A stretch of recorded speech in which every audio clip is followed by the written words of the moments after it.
യുവതാരം മാനവ് സുതാറിന്റെ 4 വിക്കറ്റ് പ്രകടന മികവിൽ ശ്രീലങ്കയെ 284 റൺസിന് ഓൾ ഔട്ടാക്കി ഇന്ത്യ ആദ്യ ടെസ്റ്റിൽ 178 റൺസിന്റെ ലീഡ് സ്വന്തമാക്കി. ഇന്ത്യ ഒന്നാം ഇന്നിംഗ്സിൽ നേടിയ 462 റൺസിന് മറുപടിയായി ഒരു ഘട്ടത്തിൽ 90-5 എന്ന നിലയിൽ തകർന്ന ശേഷമാണ് ലങ്ക ശക്തമായി തിരിച്ചുവരവ് നടത്തിയത്.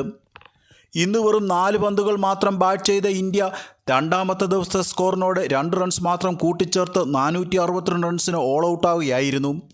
മറുപടി ബാറ്റിങ്ങിനിറങ്ങിയ ലങ്കയെ രണ്ടാം പന്തിൽ തന്നെ വിക്കറ്റെടുത്ത് സിറാജ് ഞെട്ടിച്ചു. തുടർന്ന് തകർച്ചയെ നേരിട്ട ലങ്ക 90-5 എന്ന നിലയിലെത്തിയെങ്കിലും 6-ാം വിക്കറ്റിൽ ഡിക്വെല ഡിനൂഷ സഖ്യം നന്നായി ബാറ്റ് ചെയ്തതോടെ ഇന്ത്യൻ ബൗളിങ്ങിന് തിരിച്ചടി കിട്ടി. 146 റൺസിൻ്റെ ഈ കൂട്ടുകെട്ട് ഡിക്വെല്ലയെ പുറത്താക്കി പ്രസിദ്ധാണ് തകർത്തത്.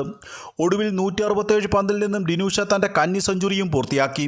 തൊട്ടടുത്ത ഓവറിൽ ഡിനൂഷ പുറത്താകുമ്പോൾ 168 പന്തിൽ 4 ഫോറും 2 സിക്സും ഉൾപ്പെടെ 100 റൺസായിരുന്നു നേടിയത്. പിന്നീട് വാലറ്റത്തെ അതിവേഗം പുറത്താക്കി മാനവ് സുതാർ 284 റൺസിന് ശ്രീലങ്കയെ ഒതുക്കി.